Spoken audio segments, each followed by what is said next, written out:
မင်္ဂလာပါရှင်တဲ့တော့ဗန်ထားမွန် channel ဆိုလိုပါရဒီမှာကျွန်မက generation လုပ်ပြပါမယ်နော်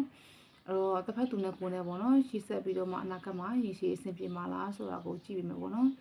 အဲ့တော့ဒီနေ့ reading က generation ဆိုရင်ဖြစ်ပါတယ်အဲ့တော့သူနဲ့ကိုယ်နဲ့ရှေ့ဆက်ရည်ရှိအဆင်ပြေမလားဆိုတာကိုကြည့်မယ်ပေါ့နော်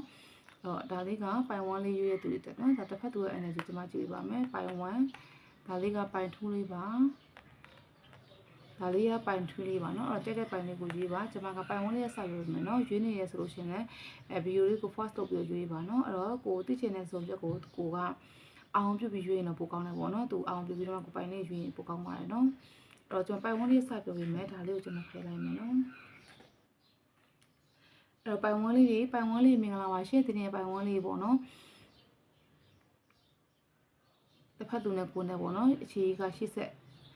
ရရှိအဆင်ပြေမလားပေါ့နော်ဒါလေးကိုကြည့်ပါမယ်ဒီနေ့ပြင်က generate time ဆိုဖြစ်ပါတယ်အဲ့တော့ generate လေးမို့အားလုံးလည်း reason ဖြစ်ခြင်းမဖြစ်ပါမယ်ဒီပုံမှာရန်ရဲ့ serious ထားဖို့ပြောချင်ပါတယ်နော်တစ်ဖက်သူရဲ့လက်ရှိ energy ကိုကြည့်မယ်ပေါ့နော် okay တော့ပန်နေခဲ့တဲ့လက်ရှိ energy ကတစ်ဖက်သူရဲ့လက်ရှိ energy ကတော့ကိုပေါ်တော့ emotional တော့မြင်နေရတယ်ဒါပေမဲ့သူတစ်ဖက်မှာသူ့ရဲ့အလုပ်ကိုဦးစားပေးမှုလေးတွေငွေကြေးပိုင်းဆိုင်မှာရှာဖွေမှုပေါ့နော်တွေ့နေရတစ်ဖက်မှာသူဘောနော်ကိုနဲ့တချို့လေးအဝေးမှာရောက်ရှိနေတာမျိုးတနေရာမှာအခြေချနေထိုင်ပြီးတော့မှအလုပ်ကြိုးစားနေတဲ့သူမျိုးသူနဲ့ကိုနဲ့တချို့လေးအဝေးမှာရှိနေတာမျိုးကိုတော့ကျွန်မခံစားမိတယ်ပေါ့နော်ဒီဘက်ကလည်းလုပ်ငန်းပိုင်းဆိုင်ရာမှာတော့၎င်းငွေကြေးပိုင်းဆိုင်ရာ၎င်းပေါ့နော် stable ဖြစ်နေတဲ့အနေအထားလေးတော့တွေ့ရတယ်ပေါ့နော်တစ်ဖက်သူရဲ့ energy ကလေခင်းတော့ပန်နီကဆိုတော့လေကိုနဲ့အသက်အရွယ်အပြင်အနေငယ်ကြီးမဲ့သူမျိုးဆိုတော့မြင်နေရတယ်ပေါ့နော်အဲ့တော့ကျွန်မထပ်ကြည့်မယ်episode 1တဲ့ episode 1ဆိုတော့တချို့လေးတွေကသူနဲ့ကချစ်သူဖြစ်တဲ့သူတွေပါတယ်เนาะလက်ရှိမှာ situation ရှိအနေထားမှာလည်းစကားတွေပြောနေတဲ့စက်စံရေးတစ်ခုပေါ့စတင်နေတဲ့အရာမျိုးစကားတွေပြောနေတဲ့အရာမျိုးတွေပါတယ်တချို့လေးကသူနဲ့ကိုယ်နဲ့ကတော့ relationship တွေတော့ရောက်သွားပြီအခြေရင်းနဲ့ပတ်သက်ပြီးစတင်နေတာမျိုးပေါ့နော်တချို့လေးကသူနဲ့ကိုယ်နဲ့ကအခုမှစတင်တဲ့အခြေရချင်းချင်းပြတာမျိုးစတင်တာတိတ်မကြသေးခင်စတင်တာမျိုးစကားတွေပြောနေတဲ့ connection တစ်ခုလေးတော့ကျွန်မခံစားမိတယ်အဲ့တော့ဒီလိုနဲ့ပတ်သက်ပြီးကိုကသိကျင်နေတာငါသူနဲ့အဆင်ပြေပါမလားရေရှည်ရောတည်ဆောက်နိုင်ပါမလားဆိုသိကျင်နေတာမျိုးပေါ့နော်ကိုဘက်ကအဲ့လိုမျိုးသိကျင်နေတဲ့အရာမျိုးကျွန်မကိုခံစားမိတယ်ပိုင်ဝန်းလေးရသိကျင်နေတာသူနဲ့ကပေါ့နော်အဲ့လိုမျိုးကံပိုင်ဝန်းလေးစိတ်မှာမြင်နေရတယ်ပေါ့နော်သူနဲ့ရေရှည်ကောင်းကအဆင်ပြေပါမလားပေါ့ရေရှည်ဒီဆောက်လို့ရပါမလားဆိုတဲ့အတွေ့အကြုံရှိနေတာမျိုးပေါ့နော်အဲ့တော့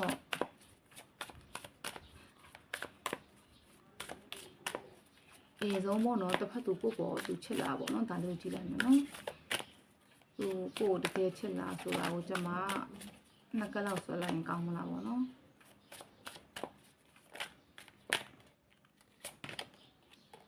ဟိုတကယ်ချစ်လာတော့ deliver ကလေးကြာလာတယ်နော်တကယ်ချစ်ပါတယ် deliver ကကြာတယ်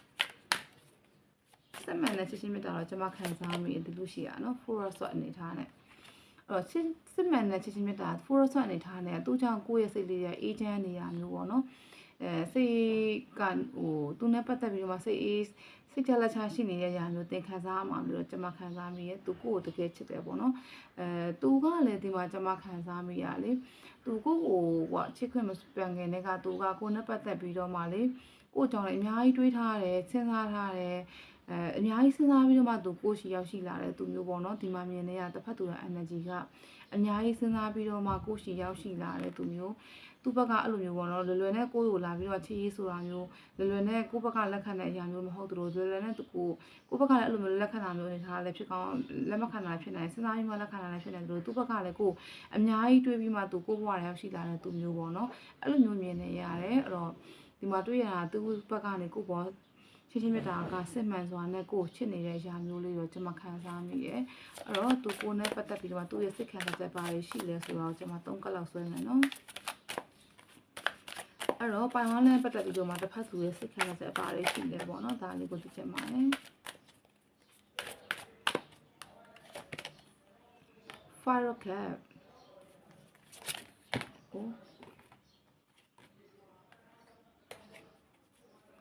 ပိုင်ဝန်းလေးပတ်သက်ပြီးသူ့ရဲ့စိတ်ခံစားချက်ကဘာတွေရှိလဲဆိုတာသိချင်ပါတယ်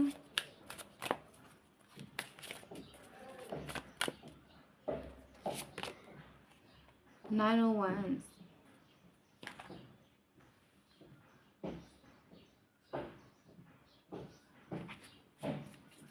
အဲ့တော့ပိုင်ဝန်းလေးနဲ့ပတ်သက်ပြီးတော့မှတစ်ဖက်သူရဲ့စိတ်ကံတက်ကဘာတွေရှိလဲဆိုတော့သိချင်ပါတယ်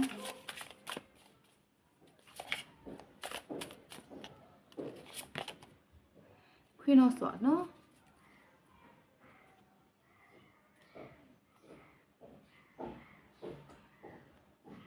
ဒီမှာမြင်နေရတစ်ဖက်သူကပေါ့နော်ကိုနဲ့ပတ်သက်ပြီးတော့မှဟိုပေါ့ပြောမှဆိုကိုသူက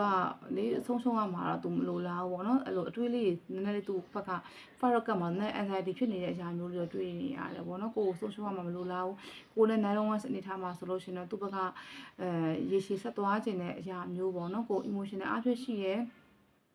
ကိုနဲ့ရှိဆက်သွားမယ်ဆိုတဲ့အရာမျိုးတော့ကျွန်မခံစားမိတယ်နောက်တစ်ခုကတွေ့နေရတာကQueen of Swords အနေထားဖြစ်တွေ့ရတယ်ပေါ့နော်ကိုဒီမှာမြင်နေရတာလေကိုအရင်လွှမ်းမိုးမဲ့သူမဟုတ်ဘူးသူဘက်ကလေကိုအရင်လွှမ်းမိုးမဲ့ချုပ်ပိုင်နိုင်မဲ့သူမဟုတ်ဘူးသူဘက်ကလေကိုဘယ်လိုမျိုးလဲကိုရဲ့ဆန္ဒလေးကိုဖြစ်စင်တဲ့အရာလေးပေါ့နော်ဒါလေးကိုသူဘက်ကကိုဖြစ်စင်တာလေးလွတ်လပ်ခွင့်ပေးပြီးတော့မှဟိုနော်ကိုပျော်စေခြင်းနဲ့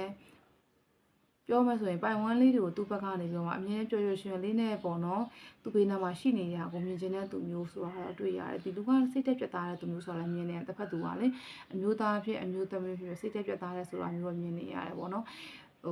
တခြားအရာတွေခွလို့မယ်ကွာပြောမှဆိုရင်အဲ့လိုမျိုးချင်းမြတ်တာနဲ့ပတ်သက်ပြီးတော့မှအမှားမျိုးမခံတဲ့သူမျိုးဆိုတော့တွေ့ရတယ်တခြားအရာသင်ဘာတွေဖြစ်ချင်တယ်ဘယ်လိုမျိုး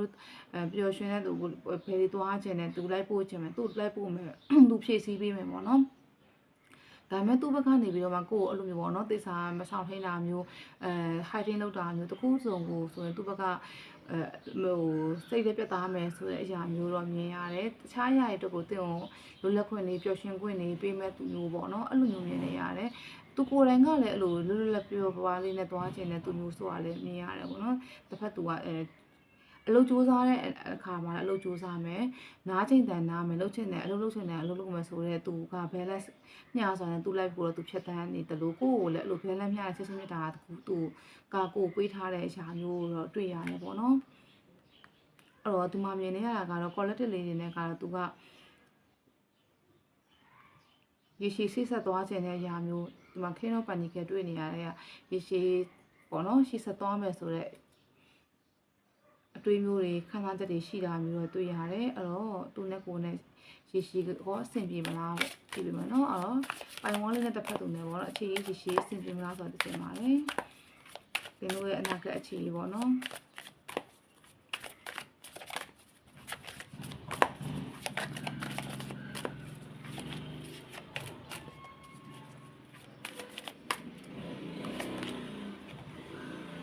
401s လေးတွေ့ရကြည့်ရမ်းတူကောင်းတာပဲ401လေးမြင်နေရတယ်နော်401s လေးမြင်နေရတယ်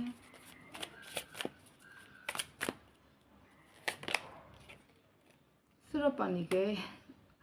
ကတ်တွေရမ်းကောင်းတယ်ပိုင်ဝန်းလေးတွေ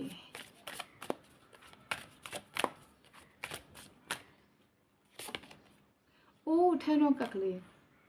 တော့တေချာလာကတော့လေဟိုသူနဲ့ရေရှည်အဆင်ပြေမလားဆိုရေရှည်အဆင်ပြေမယ်နော်ရေရှည်အဆင်ပြေမယ်စစ်တော့ပန်နေကြနော်တစ်ဖက်သူအဲ့လိုမျိုးပေါ့နော်ကိုအများကြီးသူ့ဘက်ကအန်းတာမျိုးတွေပံ့ပိုးတာမျိုးပေါ့နော်ကိုညီတာမျိုးငွေကြီးပိုင်းဆိုင်မှာတလည်းကကိုလိုချင်တဲ့အရာလေးဖြည့်ဆည်းပေးတာမျိုးလေးတွေပျော်ရွှင်မှုရရှိတာမျိုးတွေဒီမှာကြည့်401 time not cap နော်အဲ့တော့သူကကိုဖို့ရရောက်ရှိလာခဲ့တဲ့ကလေဟိုကိုနဲ့ပတ်သက်ပြီးတော့မှမိသားစု live တစ်ခုလေးကိုပြင်ဟိုသွားမယ်ဆိုတဲ့အတွေ့အမျိုးရှိတဲ့သူမျိုးဆိုတာကျွန်မခံစားမိရပေါ့နော်ဒီမိသားစုဘဝလေးကိုသူ့ရဲ့သူကဖြတ်တန်းခဲ့တဲ့သူ့မိသားစုရဲ့မှာလည်းပျော်ရွှင်ခဲ့တဲ့အရာမျိုးရှိခဲ့တယ်လို့ကိုယ်နဲ့လည်းပျော်ရွှင်တဲ့အရာမျိုးတစ်ခုပျော်ရွှင်တဲ့မိသားစုတစ်ခု live တစ်ခုပေါ့နော်ဖြတ်တန်းခြင်းတဲ့အရာမျိုးသူ့ဘက်ကရှိနေတာမျိုးအဲ့တော့ဒီမှာတွေ့ရတာကသူနဲ့ဆက်ဆံရေးတစ်ခုအခြေရေးရှိအဆင်ပြေမလားအဆင်ပြေမယ် yes နော်အဆင်ပြေမယ်သူ့ဘက်ကနေပြီးတော့မှအဲ့လိုမျိုးပေါ့နော်ဟိုကိုလိုချင်တဲ့အရာတွေကိုပေးတယ်လို့ဒီလူက genius ဖြစ်တယ်ပေါ့ genius ဖြစ်တယ်ဘာကြောင့်လဲဆိုတော့ဟိုရရောတယ်ပေးကမ်းတယ်ကိုယ်တင်မဟုတ်ဘူးကွာပြောမှဆိုသူ့ရဲ့မိဘတွေမိဘတွေလည်းသူကထောက်ပံ့နိုင်တဲ့သူမျိုးငွေကြေးပိုင်းဆိုင်မှာလည်းဒီမှာကြီးအတင်းနဲ့ပြည့်စုံတဲ့ခါမှာဆိုရင်တခြားကိုသူအလူအတန်းနဲ့လည်းသူရရောတဲ့သူမျိုးတစ်ဖက်သူကလည်းတင်တစ်ဖက်သူကအဲ့လိုမျိုးမြင်နေရတယ်401နော်ဟိုသူနဲ့ပတ်သက်ပြီးတင်တဲ့ပျော်ရွှင်မှုတွေရရှိတာ401ဆိုတင်တို့နှစ်ယောက်ချားမှာလေ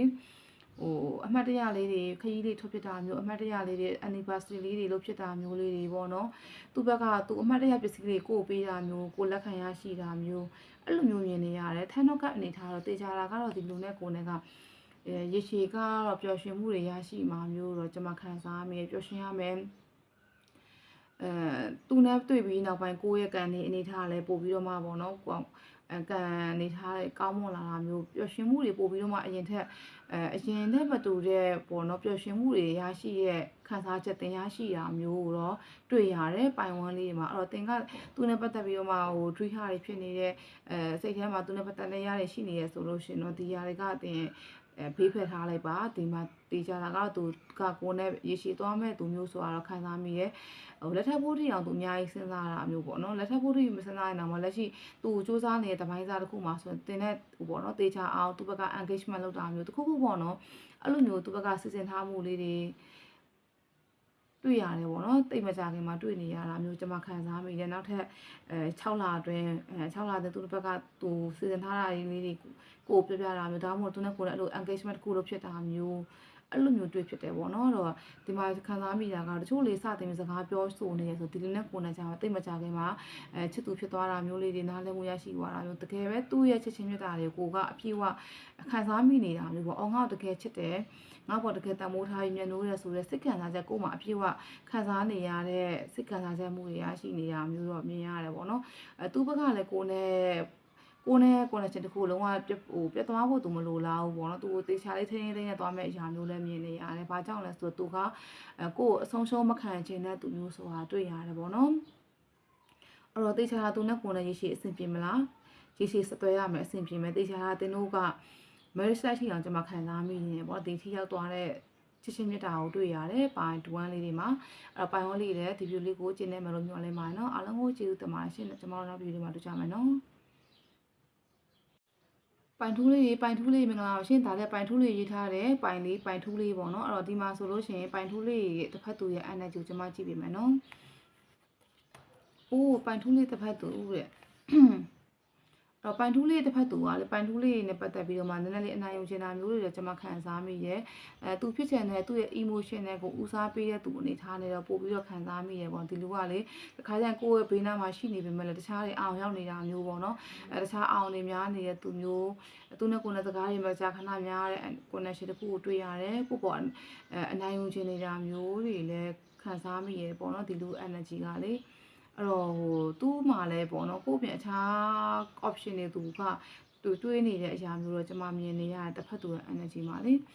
ေအဲ့တော့သူကိုယ့်ကိုတကယ်ချစ်လားဆိုတာကျွန်မကြည့်မယ်နော်အဲ့တော့တွေ့ကြည့်ရဒီနေ့လေးတစ်ဖက်သူကလည်းစိတ်ရှုပ်ပေးမှုတွေများရှိတယ် illusion တွေများနေရဖြစ်စင်တာတွေများနေတာမျိုးရည်ရွယ်ချက်တွေရည်မှန်းချက်တွေများနေရဘယ်သွားမလဲဆိုတော့ဘာတွေအရင်စတင်ရမလဲဆိုတဲ့အရာသူ့ကိုယ်သူလည်းဟို clear ဖြစ်နေတဲ့အရာမျိုးအဲ့လိုမျိုးမြင်နေရတစ်ဖက်သူကလေဖြစ်စင်တဲ့အရာတွေများနေရကျိုးတော့စူးစမ်းနေဒါပေမဲ့အဲ့လိုမျိုးပေါ့သူ့စိတ်ထဲမှာမရှိချင်းလဲမရှိတဲ့အရာမျိုးတော့တွေ့နေရတစ်ဖက်သူ energy ရလေအဲ့တော့အရှင်ဆုံးသူကိုယ့်ကိုတကယ်ချစ်လားဆိုတာကြည့်မယ်နော်အဲ့တော့ပိုင်ထူးလေးတွေတစ်ဖက်သူတကယ်ချစ်လားတကြင်ပါတယ်အဲ့တော့ကျွန်မနှစ်ချက်ဆွဲမယ်နော် Oh fire of God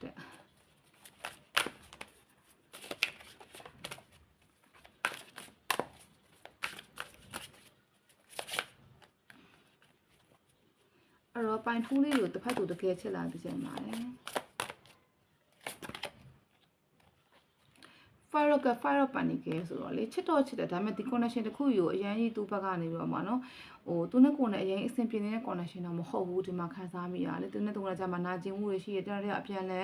နာကျင်စွာနဲ့ပြောခဲ့တဲ့ຢာလေးမှာသူ့ဘက်ကနာကျင်တယ်ကိုယ့်ဘက်ကနာကျင်မှုတွေရှိနေတယ်ဒီနာကျင်မှုနေတဲ့သူဆက်သွားနေတဲ့အရာကိုမြင်နေရတယ်ပိုင်ထိုးလေးမှာလေအဲ့လိုကျွန်တော်တယောက်အဆင်ပြေတဲ့အရာတွေကနေပြီးတော့ပဲအဆင်ပြေအောင်သွားနေအများအဆင်ပြေရလည်းမဟုတ်ဘူးပေါ့နော်ဟိုအဆင်ပြေလည်းမပြေလည်းအဲ့လိုမျိုးမြင်နေရအဆင်ပြေတဲ့အရာမျိုးပုံများနေတာမျိုးပေါ့နော်သူ့ကြောင့်ကိုနာခြင်းရတယ်ကိုကြောင့်သူနာခြင်းအပြန်လည်နာခြင်းမှုလေးတွေအပြောဆိုလေးတွေဒေါသတကြီးဆက်ဆံတာမျိုးလေးတွေဆွဆွဲတာမျိုးလေးတွေဟိုတန်တရားလေးတွေဒီလိုမျိုးလေးအနှစ်သားကြမှာအပြန်လဲမြုံကြည်မှုနဲ့တိဆောက်ထားတဲ့အရာမျိုးလေးတွေကျွန်မခံစားမိရဲ့တစ်ဖက်သူကိုချစ်တော့ချစ်တယ်ဒါပေမဲ့ဒီ connection တစ်ခုကိုအရင်ကြီးသူဟိုဆက်သွားဖို့အတွက်အများကြီးတွေးနေတာမျိုးဖြစ်ပါမလားဆိုတာမျိုးကိုစဉ်းစားသလိုသူ့ဘက်ကလည်းရေးရှည်အဆင်ပြေပါမလားဆိုတာကိုတွေးတာမျိုးမြင်ရတယ်ပေါ့နော်အဲ့တော့ပြင်ကြည့်လိုက်မယ်တစ်ဖက်သူကိုနဲ့ပတ်သက်ပြီးသူ့ရဲ့စိတ်ခံစားချက်ပါရှိလဲပေါ့နော်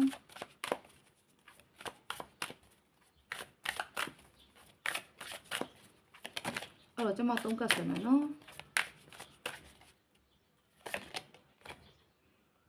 9 1 step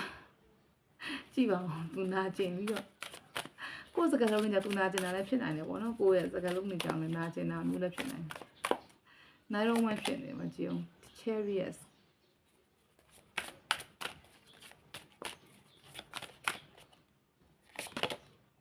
the sun အဲ့တော့ကျမခံစားမိရဒီလူကလေသူနဲ့ကိုယ်နဲ့ကအဆင်ပြေဘူးဆိုပေမဲ့သူကတော့အော်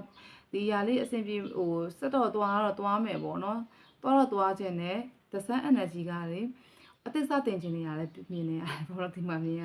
ဒီလူကလေကိုယ်နဲ့ပတ်သက်စိတ်ခံစားချက်မှာဆိုရင်လေကိုယ်နဲ့တော့ရသလောက်တော့သူတွားအောင်မယ်ပေါ့နော်သူဟိုအဆင်ပြေတဲ့လောက်တော့တွားအောင်မယ်အဆင်ပြေတဲ့တနေ့ကျရင်တော့ကြောခိုင်းမှုမလေးဘူးအသစ်စတင်မှုမလေးဘူးဆိုတာမျိုးတော့ကျွန်မခံစားမိဒီလူရဲ့ energy ကတော့လေအဲ့တော့ဒီမှာတော့သူဘက်ကဒီမှာကြည့်ကိုယ်နဲ့တော့ဟိုပေါ့နော်ကိုယ်အချိန်ကလာတစ်ခုစောင့်တိုင်းတာမျိုးဟိုဘယ်လိုမျိုးလဲသူနဲ့ကိုယ်နဲ့ကြမှာ comment တွေရှိခဲ့မယ်ဆိုရင်တော့စောင့်အောင်မယ်ဒီမှာကြီးတွားအောင်မယ် Cherish energy ကတော့ပြင်မှစိတ်ပင်မှကိုယ်မှဖြစ်ပေမဲ့လည်းသူတွားအောင်မယ်ဆိုတဲ့ဒီကိုယ်နဲ့ပတ်သက်ပြီးတော့မှစိတ်ခံစားချက်ကတော့ဆက်သွားဖို့တော့ရှိရဲဒါပေမဲ့အဆင်ပြေတဲ့တနေ့ကျရင်ဒီလူကလှည့်ထွက်ဖို့မလေးဘူးအသစ်စတင်မှုမလေးဘူးဆိုတာကျွန်မခံစားမိရဲ့အသစ်စတင်မှုသူ့ဘက်ကလည်းစတင်ခြင်းနေတဲ့ခံစားချက်ရှိစတင်ခြင်းနေတဲ့စိတ်ခံစားချက်ရှိနေတာမျိုးပေါ့နော်အဲ့လိုမျိုးတော့တွေ့ရတယ်အဲ့တော့လက်ရှိ connection တခုတော့သူကတော့စိတ်ခံစားချက်ကတော့တင့်ပေါ်တော့ချစ်တယ်ဆက်တော့သွားမယ်အဲ့လိုလုံးဝအဆင်ပြေတော့ဘူးဆိုရင်တော့သူ့ဘက်ကအဲ့လိုလှည့်ထွက်ဖို့တွေထားခဲ့ဖို့ဝင်မလေးဘူးဆိုတာမျိုးတော့တွေ့ရတယ်ပေါ့နော်အဲ့တော့သူနဲ့ကိုယ်နဲ့ပေါ့အခြေရေးကရေးရှင်းအဆင်ပြေမလားသိချင်ပါတယ်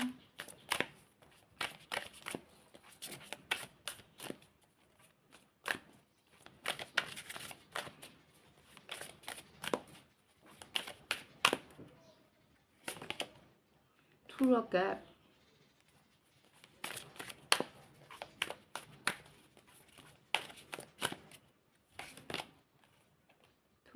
fire swap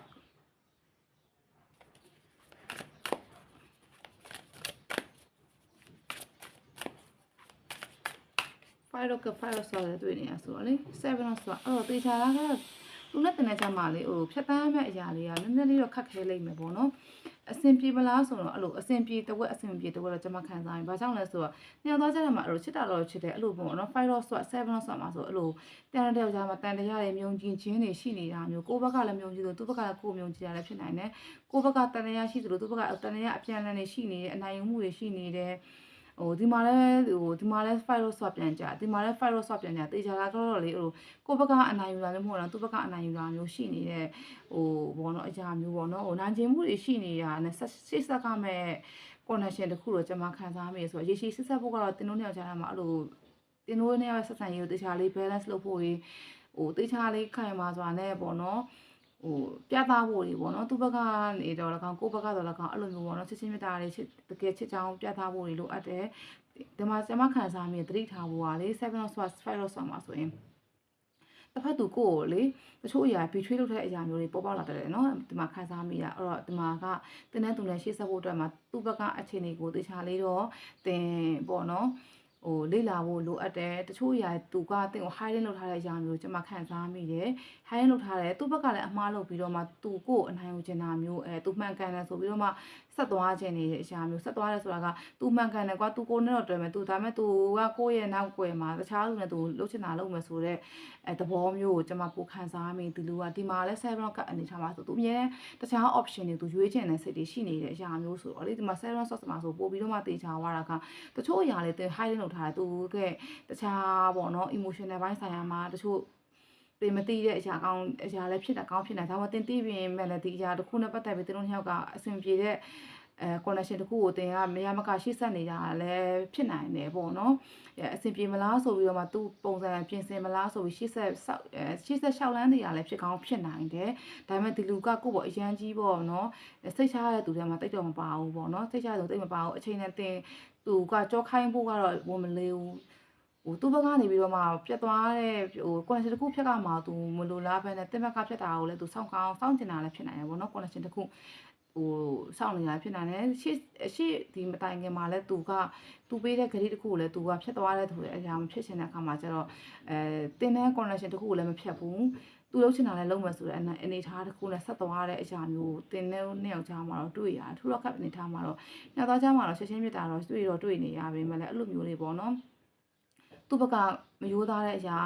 လှည့်ပြားတဲ့အရာမျိုးလေးဖီထွေးလုပ်တဲ့အရာမျိုးလေးတိတ်မကြခင်ပေါ်ပေါက်တတ်ပါတယ်ပိုင်ထူးလေးတွေမှာအဲ့ဒါလေးတော့သတိထားဖို့ပြီးတော့မှသွားဖို့လိုအပ်တယ်အရန်ကြီးတော့ရှေ့ဆက်အဆင်ပြေဖို့ကတော့အဲ့လိုမျိုးပေါ့နော်ဒီလိုအရာတွေသူ့ဘက်ကပြင်ဆင်နိုင်မလားဆိုတာကိုယ့်ဘက်ကစောင့်ကြည့်ပြီးတော့မှဆုံးဖြတ်ဖို့တင်တယ်ပေါ့နော်သူ့ဘက်ကဒီလိုမျိုးပေါ့နော်ကိုမကြိုက်တဲ့အရာတွေတပ်ပါတီကိစ္စတွေပေါ်ပေါက်တတ်တယ်ဒီအရာတွေဘက်ကသူ့ဘက်က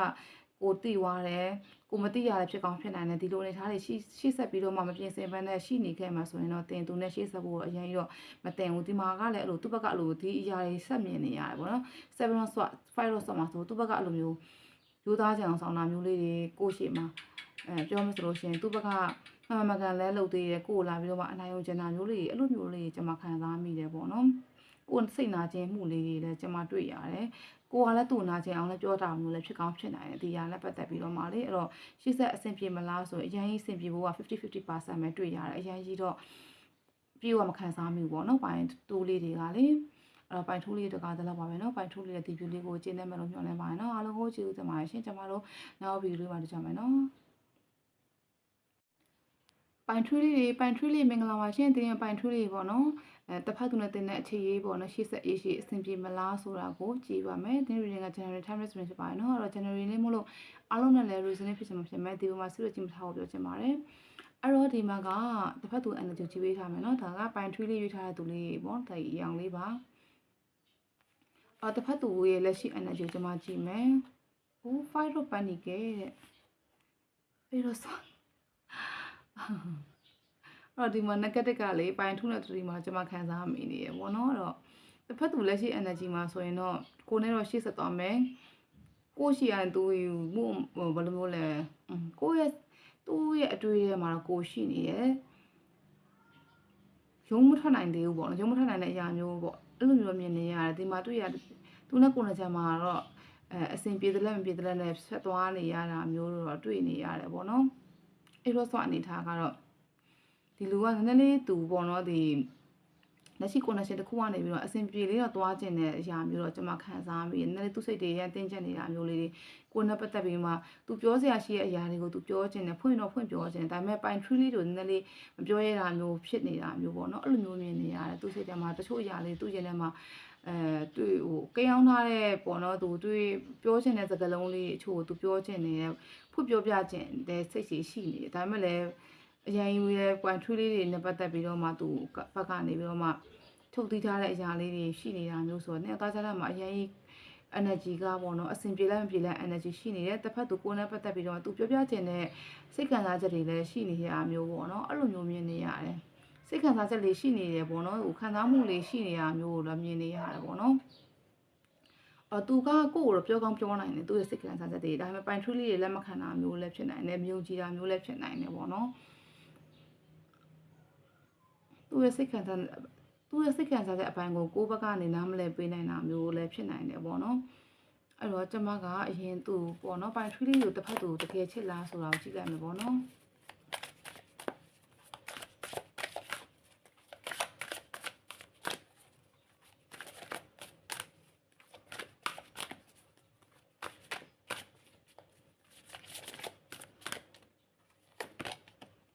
The Star တဲ့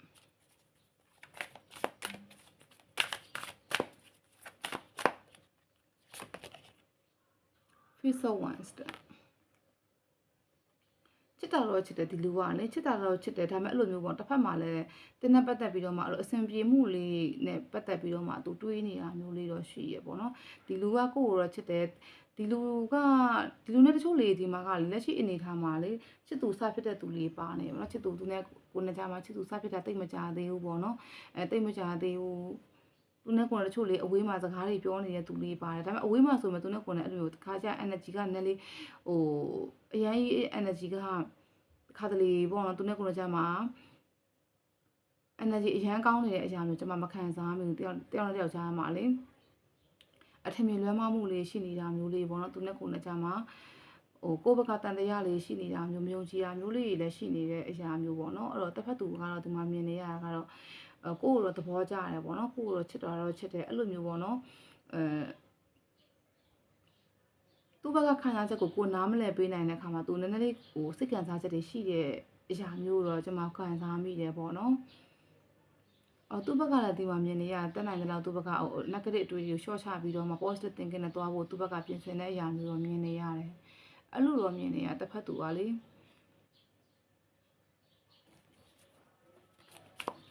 အဲ့တော့တစ်ဖက်သူကိုယ်နဲ့ပတ်သက်ပြီးသူ့ရင်ထဲစိတ်ခံစားချက်အမှန်ပါတယ်ရှိလေကြည့်လိုက်မယ်နော်ပိုင်ထူးလေးရဲ့တစ်ဖက်သူပိုင်ထူးလေးနဲ့ပတ်သက်ပြီးတော့မှသူ့ရင်ထဲစိတ်ခံစားချက်အမှန်ပါတယ်ရှိလေသိချင်ပါတယ် The Emperor တဲ့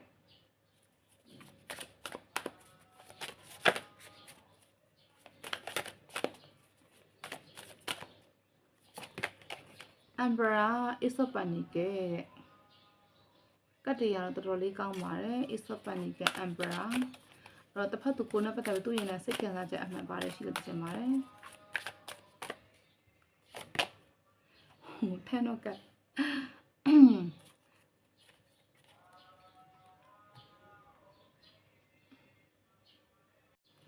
တော့လေတစ်ဖက်သူ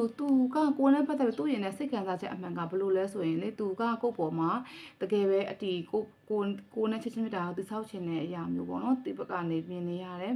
ဒီလူကလည်းလေမာနတော့ရှိရယ်နော်မာနရှိရယ်ဒေါသလည်းရှိရယ်ဒီမျိုးလေးတွေ့နေရမာနကြီးရဲ့လူဆိုတာတွေ့နေဒါပေမဲ့လေကိုနဲ့တွေ့တော့မှ तू ကလေတခါကျရင်လေကိုပေါ်လေအရန်ချစ်တဲ့ခါမှာလေကိုစိတ်လို့ तू လိုက်နေတဲ့ခါ तू စိတ်ပင်ပန်းတဲ့အရာမျိုးကျွန်မခံစားမိရပေါ့နော်အဲ့တော့ကြီးရပိုင်ထူးလေးတွေကလေသူ့ပေါ်အရန်ကြီးပေါ့နဲ့စိုးမိုးထားတာမျိုးလည်းဖြစ်နိုင်တယ်လို့သူ့ပေါ်တန်တရားတွေမြုံကြည်မှုတွေနဲ့သူ့ကိုစကလုံးနဲ့ထိုးနှက်တဲ့အရာမှာသူ့ဘက်ကနာကျင်ရတာမျိုးလည်းကျွန်မခံစားမိရ तू ကကိုနဲ့ပတ်သက်တဲ့ပြောပြချင်နေတဲ့သူ့ရင်ထဲမှာခံစားချက်တွေရှိနေတဲ့အရာမျိုးရှိတွေ့ရတယ်ပေါ့နော်တေးကြတာ तू ကကိုနဲ့သူ့ရဲ့စိတ်ခံစားချက်မှာဆိုရင်ကိုနဲ့ရေရှည်သွားခြင်းနဲ့ Ace of Pentacles ထမ်းတော့ခံနော်ပျော်ရွှင်တဲ့ life တစ်ခုကိုသူ့ဘက်ကနေပဲတေးချလေးပေါ့နော်သွားခြင်းနဲ့ဖန်တီးခြင်းနဲ့တိဆောက်ခြင်းနဲ့ပေါ့နော်အဲ့လိုမျိုးမြင်နေရတယ်ငွေချေးပိုင်းမှာဆိုင်မှာဆိုရင်တင်းနဲ့ရှိဆက်သွားဖို့အတွက်သူ့ဘက်ကလည်းအဲ့လိုပြည့်စုံအောင်သူဖန်ပြည့်စုံအောင်သူစူးစမ်း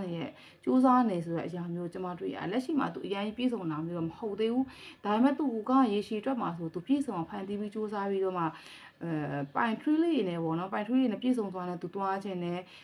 ပျော်ရွှင်မှုတွေနဲ့သွားခြင်းတာမျိုးတော့ကျွန်မတွေ့ရဆိုတစ်ဖက်သူရဲ့စိတ်ခံစားချက်ကလုံးဝကိုက stable ဖြစ်နေကိုယ့်ပေါ်လုံးဝ stable ဖြစ်နေ strongly ခံစားသူ့မှာဆိုရင်သူ့ရဲ့ပေါ့နော်ရီမန်ချက်တွေရည်ရွယ်ချက်တွေကိုယ်နဲ့ပတ်သက်ပြီးတော့မှခိုင်မာနေတဲ့အရာမျိုးတွေ့နေရတယ်ပေါ့နော်လုံးဝခိုင်မာတယ်ငါပိုင်ထရီလေးနဲ့ပဲငါဆက်သွားမှာအဆင်ပြေသည်ဖြစ်စေမပြေသည်ဖြစ်စေသွားမယ်ဘောနော်ငါခံစားချက်တွေလည်းငါနားလဲအောင်တော့ pantry လေးကိုရှင်းပြမယ်ပေါ့နော်အဲ့လိုမျိုးကိုယ်အချိန်ပေးနေတာမျိုးသူ့ဘက်ကအလုပ်တွေများတာမျိုးတခါတလေသူနဲ့ကိုယ်နဲ့ connection ပြတ်သွားတာမျိုးလည်းဖြစ်ကောင်းဖြစ်နိုင်တယ်ဒါပေမဲ့ဒီလူကလေကိုယ်နဲ့ပဲရေရှည်သွားမယ်လို့သိတာဒီမှာမြင်နေရလေသူအမြဲတမ်းအလုပ်များနေတာလည်းဖြစ်ကောင်းဖြစ်နိုင်တယ်အဲ့တော့သူ့ရင်ထဲမှာဒီတယောက်ကိုဆိုဒီတယောက်တည်းပဲသူကရင်ထဲမှာတွဲမဲ့သူချစ်မဲ့သူပေါ့နော်လက်တွဲမဲ့သူဆိုတာမျိုးတစ်ဖက်သူကတော့လုံးဝသူ့ဘက်ကချစ်ချင်းပြဿနာပတ်သက်ပြီးတော့မှပေါ့နော်သူခိုင်မာမှုသူဘယ်လိုယုံကြည်လို့ရတဲ့သူမျိုးဆိုတာမျိုးကျွန်မတွေ့နေရတယ်ပေါ့နော်တစ္ဆာရှိမှုတည်ကြည်မှုတွေရှိနေတဲ့သူမျိုးမျက်နှာဆိုတည်ကြည်တယ်တည်တတ်တယ်အလုပ်ဆိုအလုပ်သဘောရအဲ့လိုမျိုးပေါ့နော် personality အနောက်အချုပ်ရှင်းမရှိတဲ့သူမျိုးဆိုတာလည်းတွေ့ရတယ်ဒီလူကလေအဲ့တော့ကိုယ့်ကိုတယောက်တည်းမှာထားတဲ့အခါမှာဆိုကိုယ့်ကြောင်းပဲသူတွေးနေတာမျိုးကိုပဲခေါင်းထဲရှိတယ်ကိုတက်ပဲသူခေါင်းထဲမှာရှိပြီးတော့မှသူစူးစမ်းနေတာမျိုးငွေရှာနေတာမျိုးပျော်ရွှင်စွာနဲ့ဖန်တီးခြင်းနဲ့ live တစ်ခုလေးသူတွားခြင်းနဲ့သူစိတ်ကူးပုံဖော်ထားတဲ့သူ live ကလေးပေါ့နော်အဲ့လိုကျွန်မခံစားမိတစ်ဖက်သူ energy ရလေအဲ့တော့ကျွန်မထပ်ကြည့်လိုက်မယ်ပေါ့နော်သူနဲ့ကိုနဲ့ပေါ့နော်အခြေရေးကရေရှည်အဆင်ပြေမလားသူကျင်မှာဒီမှာကြည့်နေတာကသူ့ဘက်ကခံစားချက်ကလုံးဝပေါ့နော်ရေရှည်သူကိုနဲ့သွားမယ်ဆိုတဲ့အရာကိုကျွန်မတွေ့ရတယ်ပေါ့နော်အဲ့တော့သူနဲ့ကိုယ်နဲ့ပေါ့နော်အခြေရေးကရေရှည်ဆက်ပြီးအဆင်ပြေမလားဆိုတာသိချင်ပါတယ်ပိုင် trading တစ်ဖက်သူနဲ့ပေါ့နော်အခြေရေးဆက်ရေရှည်အဆင်ပြေမလားဆိုတာသိချင်ပါတယ်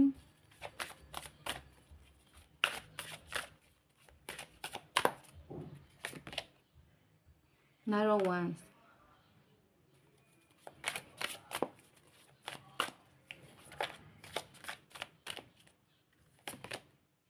King of Cups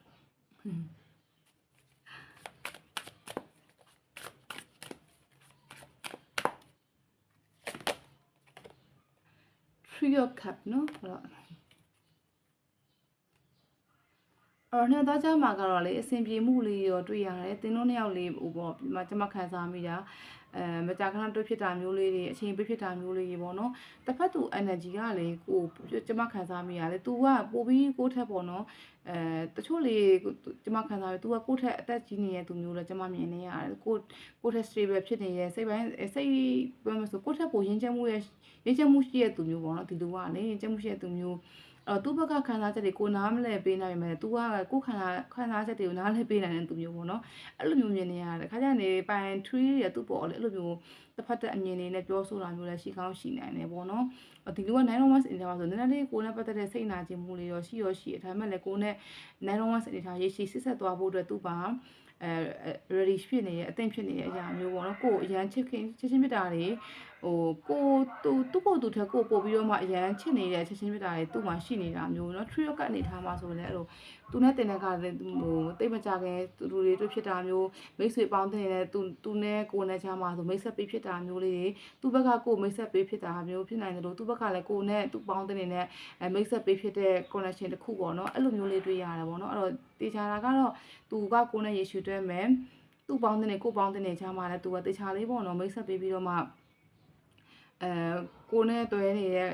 တွဲဟိုဘယ်လိုမျိုးလဲကိုနဲ့တွဲနေတဲ့အရာလေးကိုသူကအတိမတ်ပြုပြီးတော့ထားပေးတဲ့အရာမျိုးပေါ့နော်အဲ့လိုမျိုးမြင်နေရတယ်တစ်ဖက်သူ energy မှာဆိုရင်ပေါ့နော်အဲ့တော့ဒီမှာခံစားမိတာကတော့လေသူနဲ့ကိုနဲ့ကတော့ရေရှည်သွားဖြစ်မယ်ရေရှည်အဆင်ပြေမယ်အရာမျိုးတော့တွေ့ရတယ်ပေါ့နော်ပိုင် tree လေးတွေအဲ့တော့သူ့ဘက်ကခံစားချက်တွေကိုယ့်ဘက်ကနားလည်ပေးမှုနားလည်ပေးပေါ့နော်ကိုအပြန်လဲအဲ့လိုနားလည်ပေးပြီးခြင်းအဖြစ်ဒီရှင်းရှင်းပြတာကရေရှည်တည်တံ့ပြီးတော့မှတွားလို့ရမယ်ဆိုတာမျိုးတော့တွေ့ရတယ်ပေါ့နော်အပိုင် tree လေးကသူ့ဘက်ကိုနားလည်ပေးပေါ့နော်သူ့ဘက်ကလည်းကိုယ့်ဘက်ကိုနားလည်ပေးရဆိုကိုကလည်းအပြန်လဲနားလည်ပေးမှုနဲ့တွားခြင်းအဖြစ်လဲရေရှည်ဆက်သွဲပြီးတော့အဆင်ပြေမဲ့အရာပေါ့နော်အဲ့လိုမျိုးလေးတော့တိဆောက်ရတာပေါ့နော်ဒီမှာတွေ့ရတာကထင်သားကြတာကတော့ရေရှည်အဆင်ပြေမဲ့သူ့ဘက်ကကိုလည်းအောင်မှုတွေရှိရဲရှင်းရှင်းပြတာတွေကိုအရန်ချစ်နေတဲ့အရာမျိုးလည်းတွေ့နေရတယ်ပေါ့နော်ကိုနားလည်မှုတွေပေးတဲ့အရာမျိုးကိုချစ်နေတာမျိုးတခါတလေသူကိုယ်စကားကြောင့်သူနာကျင်မှုတွေရှိရမယ်လဲသူရှေ့ဆက်သွားမယ်ဆိုတော့သူစိတ်ပိုင်းဖြစ်ထားတဲ့အရာတိုင်းပဲသူသွားမှာဆိုတာမျိုးတွေ့ရတယ်ပေါ့နော်ပိုင် tree လေးပေါ့လေအဲ့တော့သူနဲ့ရေရှည်အဆင်ပြေမလားဆိုတော့ရေရှည်အဆင်ပြေမှာတွေ့ရပါတယ်ရေရှည်အဆင်ပြေမယ်ဆက်သွားမယ်ဆိုတာရအောင်မြင်ရပါတယ်ပိုင် tree လေးတွေအဲ့တော့ပိုင် tree လေးတွေကတော့ဒီလောက်ပါပဲเนาะပိုင် tree လေးတဲ့ဒီ view လေးကိုကျင်းနေမှာလို့ပြောလဲပါเนาะအားလုံးကိုကျေးဇူးတင်ပါတယ်ရှင်ကျွန်မနောက် video မှာတွေ့ကြမယ်เนาะ